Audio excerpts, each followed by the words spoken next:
Okay, please be seated, everybody. We're back on record. Good morning to the jury. And Mr. Kalchik, you can continue, sir. Thank you. Good morning. I just have one stipulation to put on the record before turning it over to Mr. Einenkohl for his cross-examination, and that stipulation being that the parties stipulate and agree that the location where the Bronco was found, trail off of Sightsee Road, is public land, not private property. Okay. I'll note that stipulation for the record. Okay, cross-examination. I want to start by asking you a few questions about interviewing suspects, okay? Sure. So you received training on how to interview suspects. Yes. And it's specialized training. I don't know what you mean by specialized. You went to classes specifically about how to interview suspects. Yes. And you took courses. Yes. One course was on the read technique. Correct. And you also took the advanced read technique course. Yes, I took the basic and advanced. And also, not in addition to the training you received, you had on-the-job training. Oh yeah, absolutely. And you're very experienced.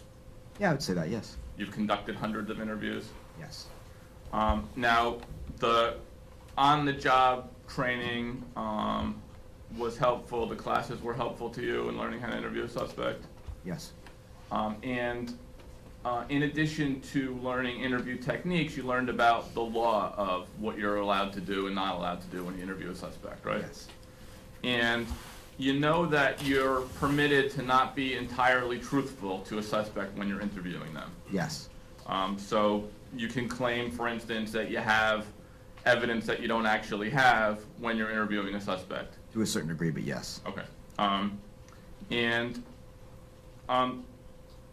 And that's perfectly legal. There's nothing wrong with you doing that to a certain degree. I mean, you can go overboard and claim that, you know, you can falsify a document or something like that. Right. There are some left and right limits. Unlawful, Yes. but to claim that you have evidence that you don't actually have, in general, that's lawful to do when you're interviewing a suspect. Yes, it is.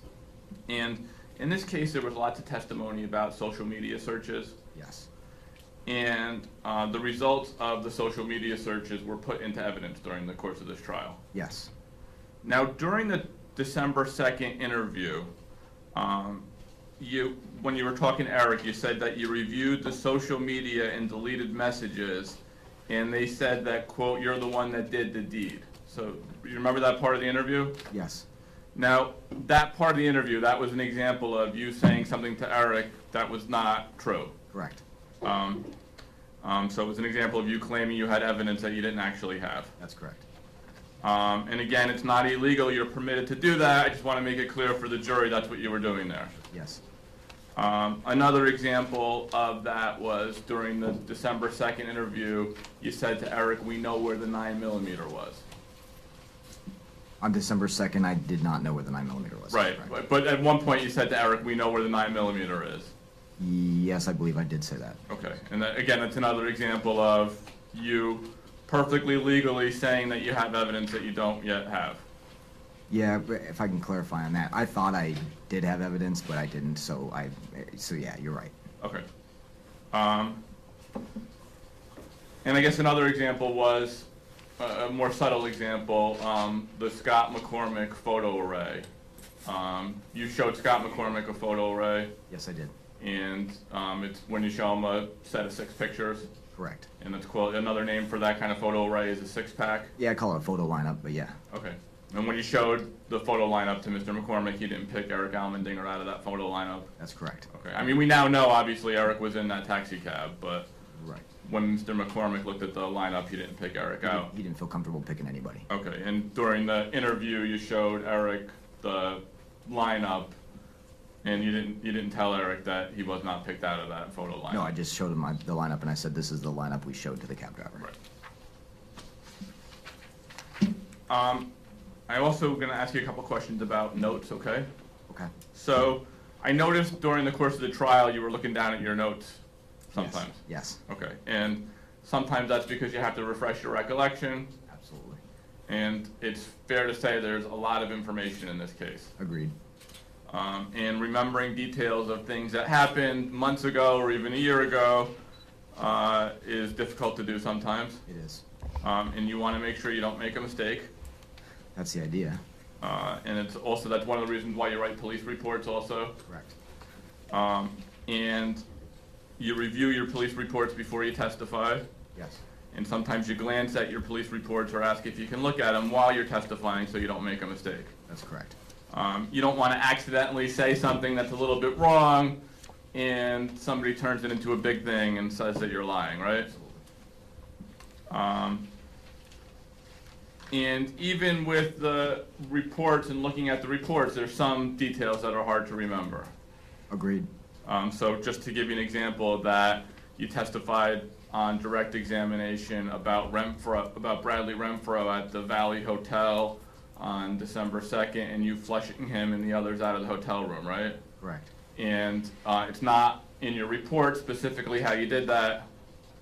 Yeah, I don't believe it is. I could look back, but I don't think it is. And when you testified, you weren't quite sure if it was a text or a telephone call that led to him being flushed out. That's correct. Okay. And again, that's an example of like a small thing. It doesn't show that you're lying or anything like that, but it's a small detail in a massive amount of information that you can't quite remember. Right.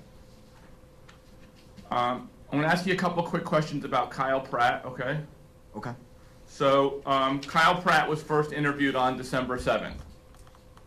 I'd have to take your word for it. I didn't interview him. Okay. I had one of my investigators interview him. Okay.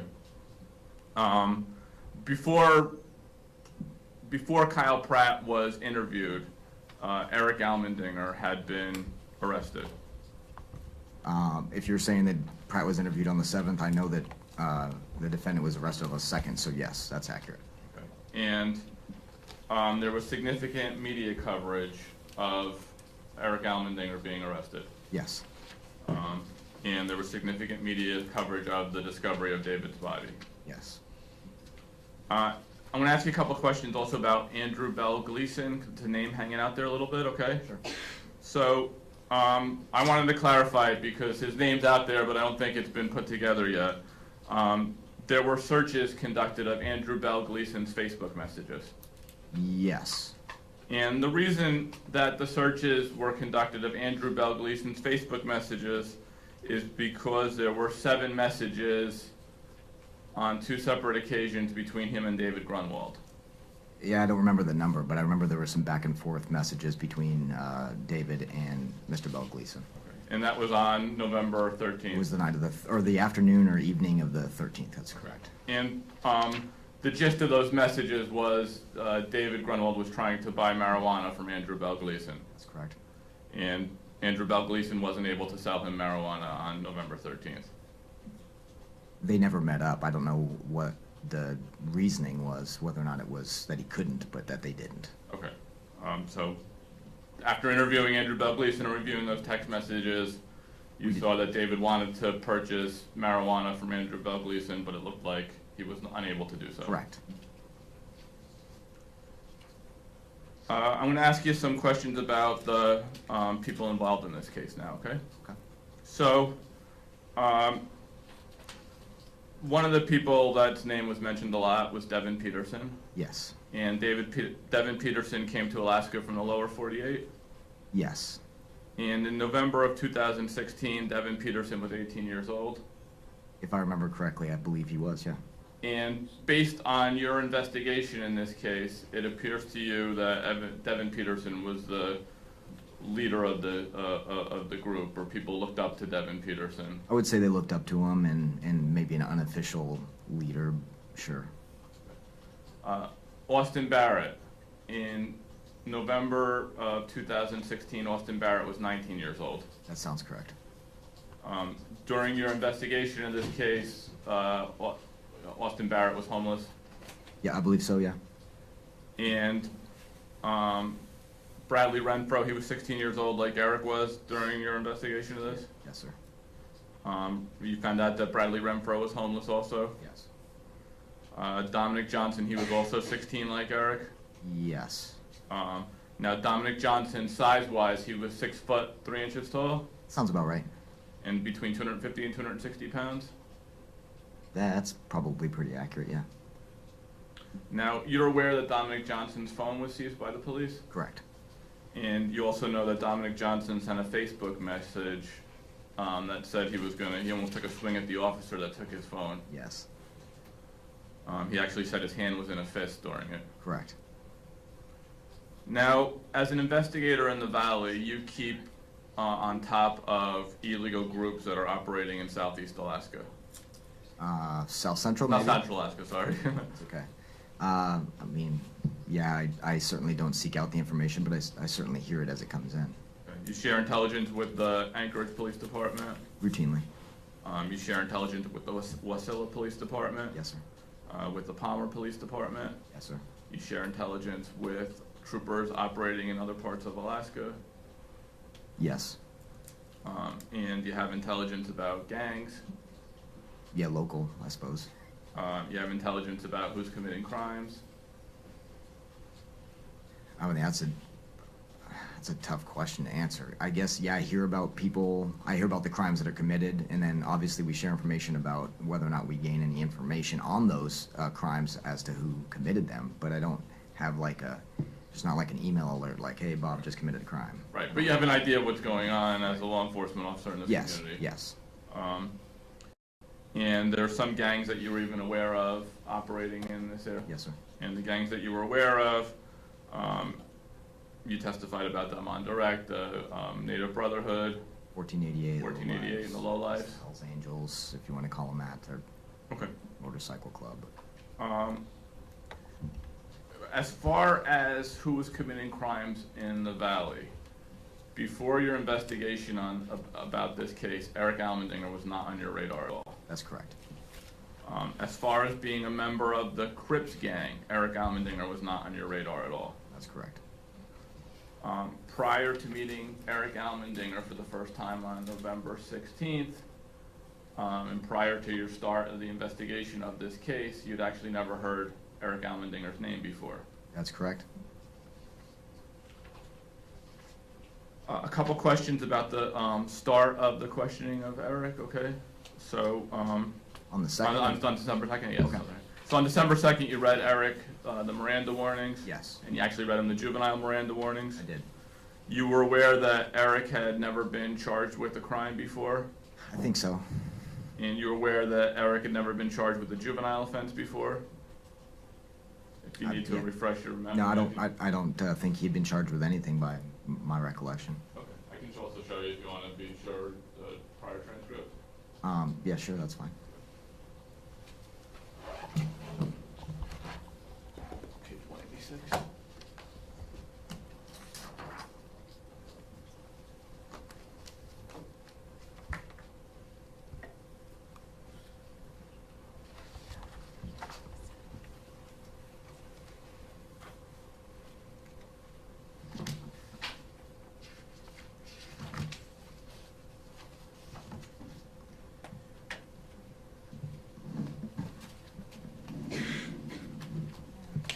Show you. Sure.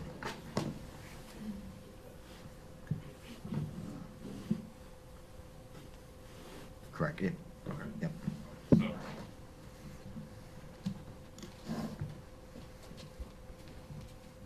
So the answer is yes, Erick had never been charged before as a juvenile either. That's correct. As far as you know, other than the times that Erick was questioned by you, Erick had never been questioned by police before. As far as I knew. Now, when you arrested Erick on December 2nd, you arrested him at his house, Yes. and out of the back of his house emerged Austin Barrett and Bradley Renfro. That's correct. And you actually arrested Austin Barrett on December 9th, Yes. and when you arrested Austin Barrett, he was with Devon Peterson. If you need to refresh your memory No, also. I I'm can- just making sure I don't get anybody mixed up. December 9th, we got Austin and Devon together. That's correct. A couple questions about the Facebook messages between Erick and Dominic Johnson, okay? And I'm talking about the November 13th messages. Okay. So during the statements, during the December 2nd statement, Erick said that he gave the 40 to Dominic Johnson. Yes. And the Facebook Messenger messages appear to confirm that. Yeah, it looks like Dominic asks for them for the 40 and Erick provides it. And during the December 2nd statement, you even chimed in with, "That's true." That sounds correct, yeah. And that wasn't an example of you lying, that was actually you saying it's true that what Erick said had been confirmed. That's correct. Couple questions about the backpack at Devon Peterson's house. Okay. We talked about the Ram's Head watch already. There was also a hat found in there. Yeah, I believe so. A little, like a knit cap or something. Okay, and it had like a Ouija design on it. I didn't see the hat. I spoke with Sergeant Ingram, and I obviously was there when Austin was interviewed, so I knew that it had the Ouija symbol on it, but I don't remember noticing that on the 6th when we served the warrant. Okay. And you found out that that hat belonged to Austin Barrett. Yes. And there's pictures of the watch with Austin Barrett wearing it. Yes. And you talked about DNA a little bit in the direct examination. You didn't have the hat tested for DNA. No. Because there was no need to. You already knew it was Austin Barrett's hat. That's correct. It wouldn't have been surprising if Austin Barrett's DNA was on Austin Barrett's hat. That's correct. And the same with the Ram's Head watch. It wouldn't have been surprising for his DNA to be on that watch because there's pictures of him wearing that watch. That's correct. And it wasn't his watch, it was a stolen watch. Somebody else's, yeah. A couple questions about the guns. I'm going to start with the Springfield XDM, okay? All right. That was traced back to Michael Plachinsky, That's correct. and you found out that his daughter took the gun from him, The best we know, yes. and you found out that she gave it to Garrett Canada. Yes. Garrett Canada sold it to Austin Barrett, Correct. and the sale to Austin Barrett of the Springfield XDM 9mm that occurred in Fairbanks, Yes. and it occurred in October. Yes. And also on the trip to Fairbanks, where Austin bought the gun from Garrett Canada, Devon Peterson was on that trip also. Yeah, I believe it was Devon and Bradley Renfro. Right, so Devon, Renfro, and Austin Barrett. Correct. You found out Erick was not on the trips to Fairbanks where Austin bought that gun. Yeah, no one said that he was. Well, you specifically found out he wasn't, right? I can Um, actually show you. I guess a byproduct of nobody saying he was, and I think I might have asked him, and I don't have any reason to believe he was on those trips. Right. Well, you actually found out that in October, when Austin Barrett bought the gun from Garrett Canada, Erick had a falling out with the group, and I can show you the specific. Sure. thing I'm looking Yeah, I don't remember that specific detail, but I'm not conceding that he's. at. Yeah. The transcript of Garrett Canada. Okay. And it's like this page and the next page. Gotcha.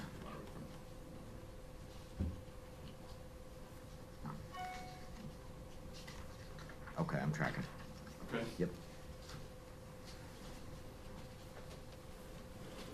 Okay, so Erick not on that trip, Correct. and Erick actually had a falling out with the others when they went on that trip. I guess so.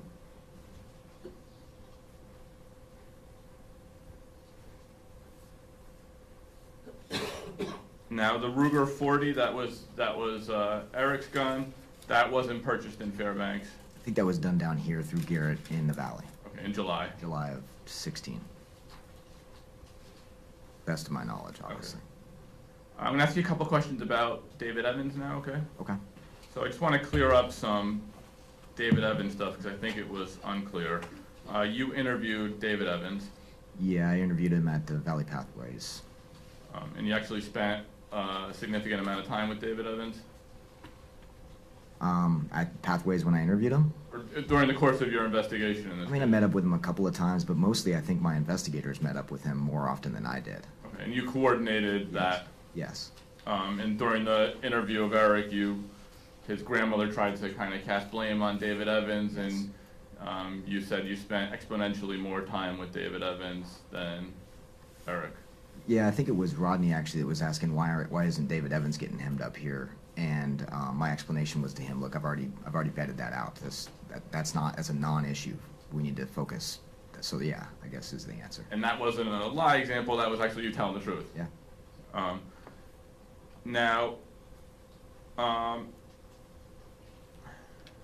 David Evans, in his prior statements and in the prior interviews with you, basically told you the same thing that we heard him testify to. I'll just paraphrase it. David Grunwald gave him a ride to Erick's house. He got in an argument with Erick's dad, talked to Erick's grandmother, and took a very long shower. That's Yeah, that's correct. consistently been what he said all along. Yes. You did a search warrant on David Evans' Facebook account, I believe so, yes. and the information you received from the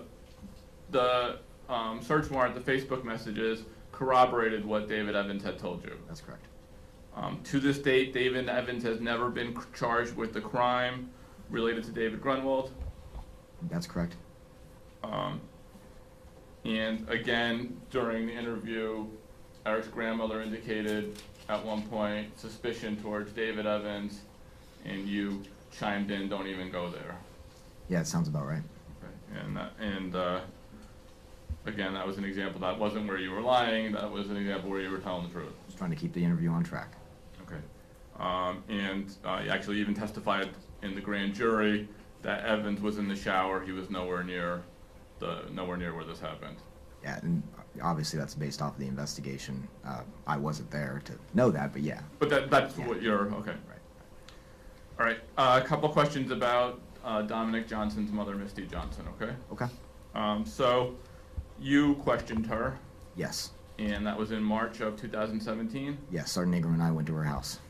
Okay. And when you interviewed her in March of 2017 with Sergeant Ingram, her son had already been arrested, That's correct. and her son had already been charged in connection with the David Grunwald homicide. That's correct. And when you were talking to her, it was clear to you that she understood what you were there to talk to her about. I felt that, yeah. I think so. It was clear to her you were there to talk about the Grunwald homicide. Oh, yeah. That part, I don't know about particularly Okay. what topic we were to talk about, but she knew why we were there. We'd only ever been there because of this. All right. And you were questioning her about Right. this. And more specifically, you questioned her about a video that was allegedly on Andrea Hahn's telephone. That's Cell phone. correct. Cell phone, yeah. And the video, the information you got was the video was Dominic bragging about bashing somebody's head in. That's correct. And what exactly did Misty Johnson tell you that she saw? She confirmed that she'd seen the video, and as we described it, of Dominic talking about bashing in David's head. She confirmed she'd seen it, and she said she was surprised that somebody would come to her house and show her that video, and that she couldn't believe that her son would say such a thing. It's not like him to do that. But she said she did see the video. She did. She said she did see the video, so yes. I'm gonna ask you a couple questions about some more things that that Erick said during the December 2nd statement, okay? Okay. So, before the December 2nd statement, you did not tell Erick exactly what Scott McCormick, the taxi driver, said, right? Before December 2nd, no, not at all. And in fact, we actually heard your contact with Erick during this investigation because you tape recorded it. Yes. So there's no secret meeting where Erick was provided with information from troopers. That's correct. Now, Scott McCormick told you that the kids who he picked up in the taxi on the night David went missing paid $43 for the taxi ride. That's correct. During the December 2nd interview, you asked Erick how much he paid for the taxi ride. Yes. And it took him a minute, but he told you that he paid $43. I think so. I can't remember specifically, but it sounds about right. During the December 2nd interview with Erick, you had not yet recovered the guns that were used in the incident. That's correct.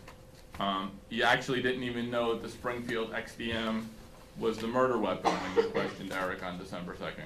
No, I didn't. You knew it was a 9mm, but not which 9mm. That's correct. Now, on December 2nd, after Erick's mom came into the room, Erick told you that Austin Barrett was the one who shot David Grunwald. Yes.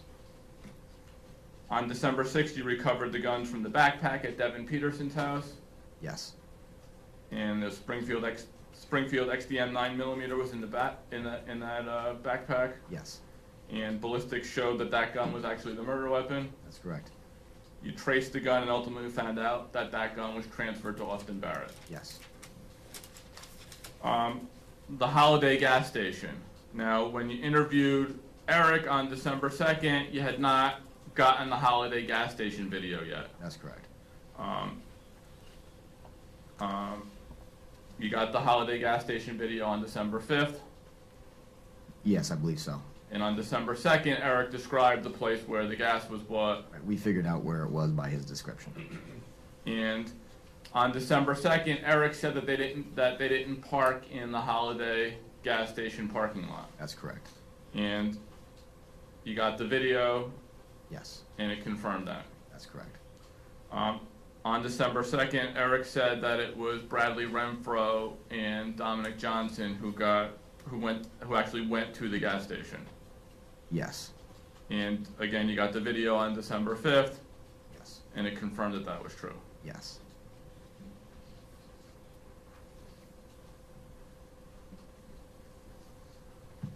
On December 2nd, Erick said that Austin Barrett stayed at Devon Peterson's house when the others went to burn the Bronco. Yes, Now, you didn't share with Erick the cell phone data, the pings and the data showing where the cell phones were before you interviewed him on December 2nd, right?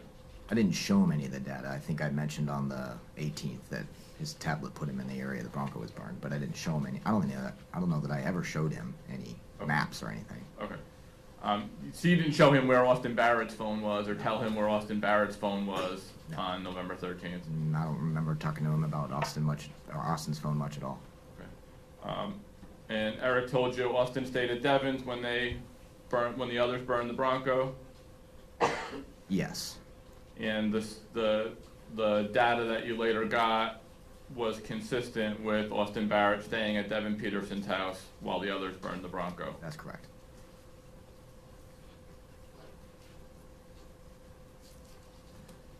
Before Erick told you that he gave the .40 caliber to Dominic Johnson, you did not show him the Facebook Messenger messages that you had recovered. No, we talked about it, but I didn't show him any messages. Now, during the December 2nd statement, Erick said he was nervous about going to Devon Peterson's house because they had a falling out.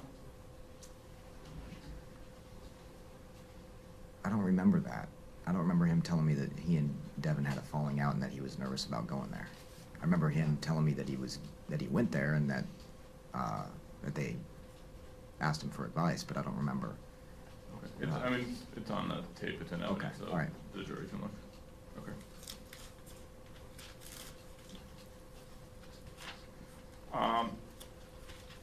During the December 2nd statement, Erick said that the day after the incident, he went to Alyssa Bledsoe's shed, Correct. and he said that he and Dom started drinking, I believe so, yeah. and that's corroborated by the video where Erick peed on himself, Correct. and it's also corroborated by Alyssa Bledsoe's testimony that Erick was throwing up on himself and had peed on himself and was very drunk. That's correct.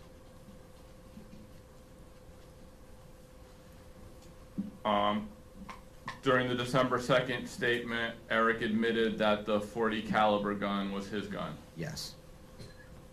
You didn't have the .40 caliber gun yet at that point, on December 2nd. No, I hadn't.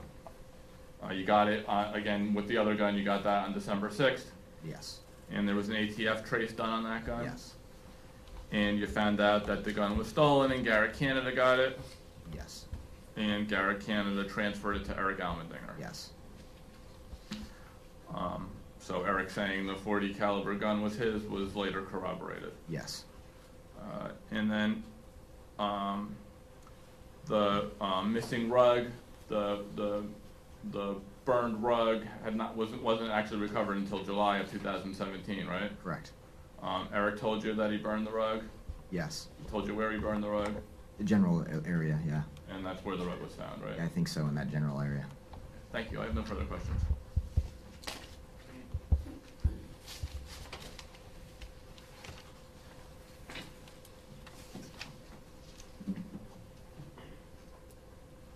Mr. Iannacone asked you about whether Erick Almandinger was on your radar or whether he'd been charged before this case during his cross-examination. Now, Erick Almandinger, as far as not being charged, is possessing a stolen handgun a crime in the state of Alaska? It is.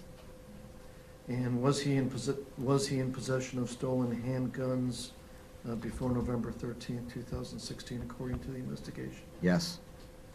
Now, the statements, I asked you this before, but the video of Dominic Johnson bragging, was that ever recovered? We never found that video.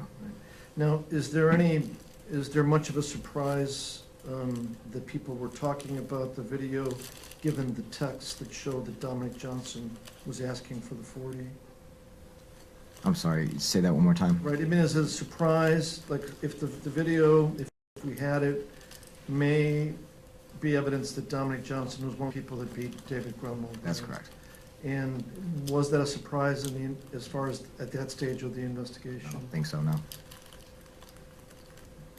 Now, as far as, I want to explore a little bit about the questions about Austin Barrett being the shooter. Did the defendant, in his December 2nd interview, prior to saying that Austin Barrett was the shooter, say that somebody else was the shooter? Yeah, he said Dominic was the shooter first. And he described that in detail when he said it? Yes, he did. And also, as to the issue of him later saying that Austin Barrett was the shooter, did he also talk about transfer of guns when Austin was dropped off at Devon Peterson's? Yeah, he did. And did he talk about what happened with the 9mm at Devon Peterson's house when Austin Barrett was being dropped off? Yeah, he said that Austin was given the gun when he dropped him off at Devon's house. So, but if Austin was the shooter, why was somebody else giving him the 9mm? Exactly. Thank you. Are you ready? No further questions. Thank you, officer. You can step down. Mr. Galachak, Ms. Howard, does the state have any other witnesses? We don't have any other witnesses. We just need to replace one of the exhibits, but other than that, we rest at this point. Okay. Well, we will take a quick recess and go from there. So, in this trial, your attorney says that you have decided not to testify. Is this your voluntary decision? Have you discussed this decision with your attorney? Has anyone promised you anything or threatened you in any way to convince you to make this decision? Are you sick or under the influence of any alcohol or drugs or any medication? Okay, I find that the defendant has made a knowing and voluntary decision not to testify in this trial. Anything else we need to address before we bring the jury back and I'll make a motion for a judgment of acquittal, but I think it's okay if we rest and let the jury go home before I do that. that would be fine. Okay. Just, Judge, I would like for the court just to clarify the schedule before the court dismisses the jury for Yeah, consideration. well, what I plan on doing is trying to get the jury instructions by 1:30 today completed and have them ready to go tomorrow morning. If we can get them done by 1:30 today. I would hope it doesn't take us 4 hours to do the jury instructions. Well, I hope so. I think we're pretty close, actually. I got the states. Okay, well, and so what the plan would be to have them come at 8:30 tomorrow, the jury. At 9 o'clock, I would read them probably half the jury instructions, the one regarding the charges and so forth. We'll then do closing arguments. I'll read them the rest of the jury instructions, and then we'll pull the alternates and begin deliberations. And so the court will be reading the elements before the closings? I plan on doing We that just need unless to there's know some that. objection to that. No, we just That's need kind to of been know. my standard practice. I kind of go through about half of them, I think, until you get the ones that involve deliberation. I do those at the end, but I'll get the first ones done. Witness testimony and so forth. There's some general ones that I also do, so. But it takes probably about an hour. Okay. So that would be the plan. So that would be 10 o'clock. We'd probably take a break, do your closing. How long do you think that would be? Hour or so? Maybe till lunch? So I Yeah. have it, I haven't, I don't usually do a dry run, but I imagine he might go to lunch, Judge. Okay, and then we'll just take our lunch recess, come back with your closing, Okay. and then any rebuttal, and go from there. Then we'll pull the alternates and begin deliberations. They can deliberate the rest of this week and even late Friday. So we can do deliberations, although we may have to take, if we did get a verdict Friday afternoon, we may have to do a sealed verdict and bring them back on Monday morning, okay? Any questions on any of that? So I'm gonna instruct them to report tomorrow at 8:30. We'll start at 9, okay? All right, we can go ahead and bring the jury back.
We have 3 all week for playback, right?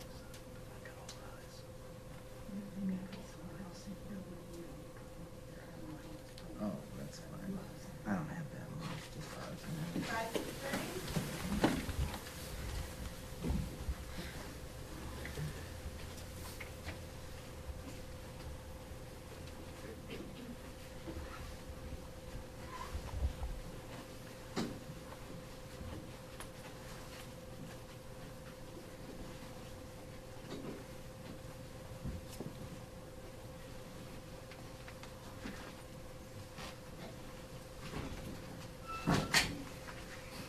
Okay, please be seated, everybody. At this point, the defense may present their case.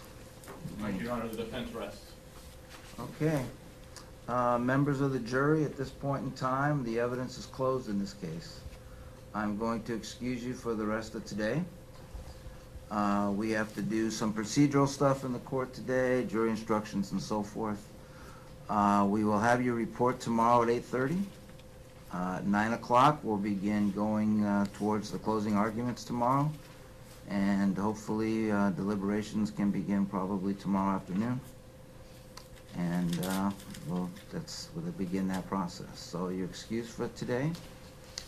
Please return tomorrow at 8:30. Remember, don't research the media. The evidence is now closed, so only make the decisions on what you've heard in this courtroom. Okay?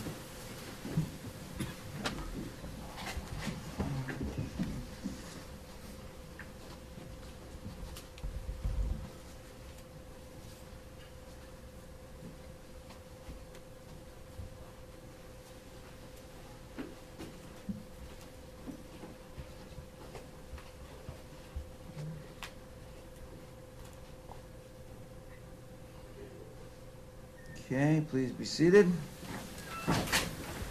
So I guess, are you ready for the judgment of acquittal motion? Or do you need some time? It's up to Can you. I just have 30 seconds? Yeah, that's fine.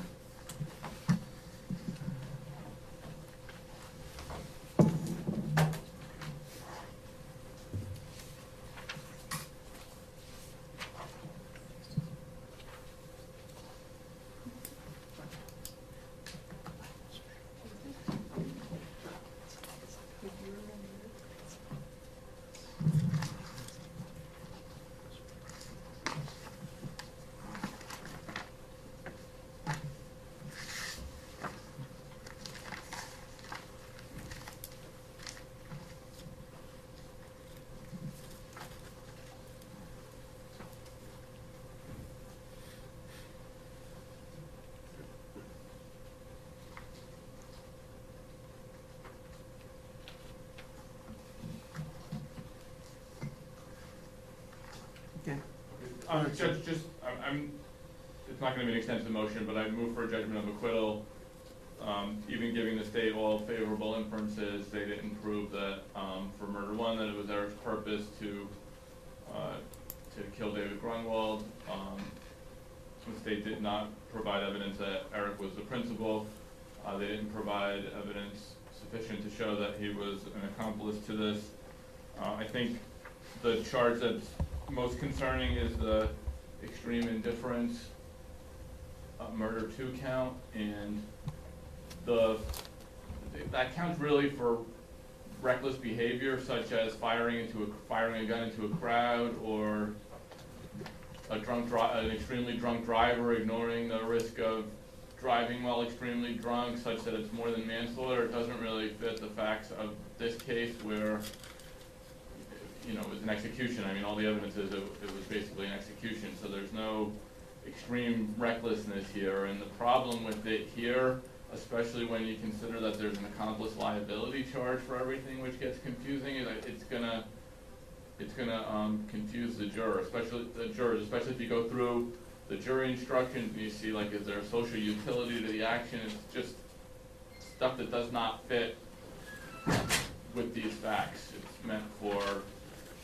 extreme recklessness, not what the alleged acts are in this case.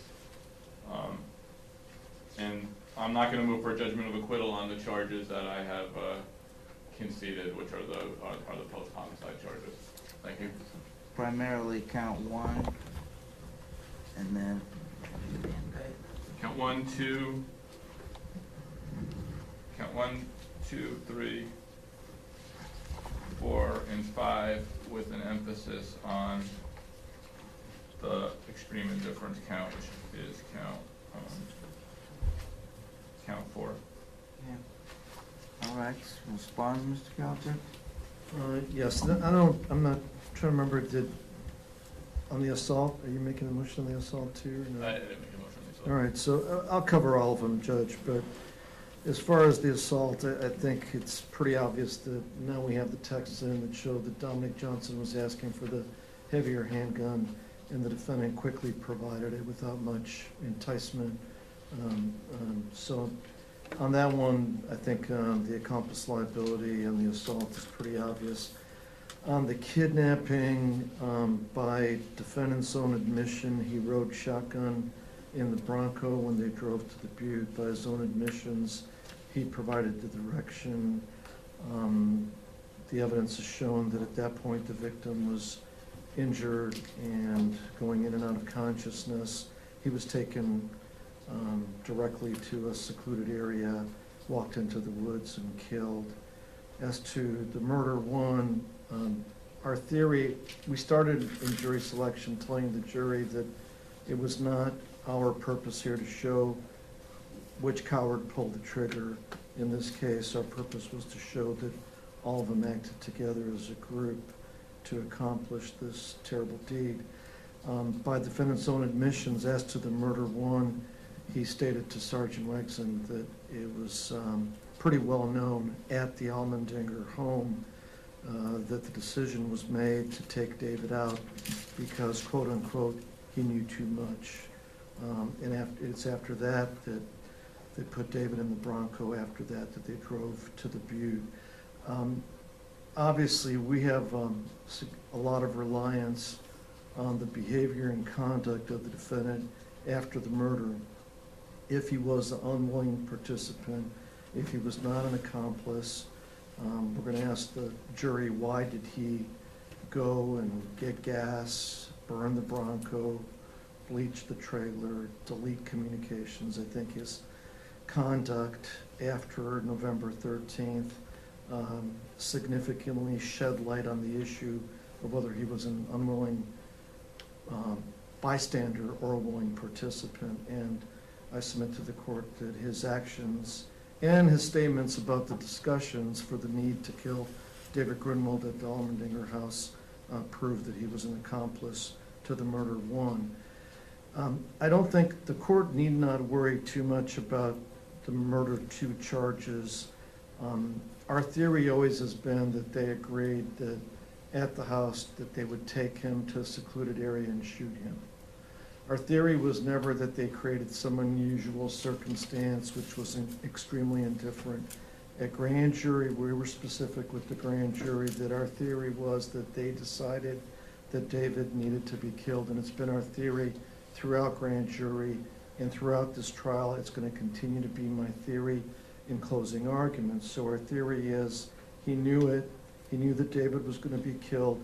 He went along because he didn't want to be removed from the group, in his own words, and the rest is history, obviously. Our theory is as to the murder two count, which is the intent to cause serious physical injury or knowing that death could substantially result. If a person is shot in the head, those things are obvious. Our theory on the extreme indifference is that he knew that David was being taken to be shot. He participated in endeavor, and shooting a person in the head manifests an extreme indifference to the value of human life. So we're not going to try to argue some kind of convoluted extreme indifference theory that he set up some circumstances which eventually resulted in somebody going crazy and shooting David Grunwald. Our theory is that they all knew they were going to do it. They all went along. One of them shot David. They all covered it up, and therefore the shooting of David Grunwald was manifested an extreme indifference to the value of human life. And I think we can shore that up in the jury instructions. And as far as the felony murder, it's a murder committed during the course of the kidnapping. He admitted being along for the ride, being along in the woods when David Grunwald was shot, and this would be a classic example of the felony murder where it doesn't really matter who shot him, as long as they were all willing participants in the kidnapping. They should be liable for the murder too under that count. So just looking at the overall evidence, especially his admissions about his participation and knowledge of the conversations that the others in the group wanted to take David out, and his action afterward to cover the event, I submit to the court, if he wasn't a willing participant in all these crimes, he wouldn't have undertook all those actions to cover up the crime. What I'm going to do is I'm going to take that under advisement. I'll get out an order by the end of today, get it to you, my decision regarding that. Judge, regarding that, the orders I'm getting from the court are going to email that I don't have access to here. You have one? How do we get a hold of you? My regular email, which your law clerk has, so it's just Okay. the John Iannacone at alaska.gov. email gets it to me. The ones that get distributed from the court go to an OPA email that's only available in my Kenai office. Okay. So let's take a 10-minute break. We'll come back and do jury instructions. I'm printing out the state's packet right now. What I intend on doing is having my law clerk listen in, and she'll number them in the computer as we're kind of going through them. And we can edit them as we're going. She said there's a few differences between a couple you admitted. There's some lesser includeds. I don't know what the state's position is on that, but Well, I think it depends on what, from what I heard, the defendant is arguing that he's not a willing participant. So I really don't see how this is manslaughter or crim nag ham if the argument here is that he's not a willing participant. We've already included some lessers in the murder twos for the murder one, but I just don't see how a case where somebody shot in the head is a manslaughter or criminally negligent homicide. Those cases are usually reserved for motor vehicle accidents. So I really don't see, if they're arguing he didn't go along with the plan, he wasn't a willing participant, why do they want to have the manslaughter and the crim nag ham? And I noticed also, Judge, that it's their instructions, but they didn't put the aiding and abetting part to those instructions. And that it would is, have to be part of it. right, and that's going to be, I'm curious to see what language the defense is going to propose as to how, because the court knows for the extreme indifference, our instruction says he wanted the shooting, he knew the shooting was going to occur, and the shooting was the extremely indifferent act. I'm very curious to see what type of language the defense is going to propose as to how one can be an aider and abetter to a manslaughter or a crim nag ham. Want to respond to that, or you need a few minutes? So I have 2 minutes. Okay. All right, we'll be back in 10 minutes or so. 10 to 15, we can let the defendant take a break.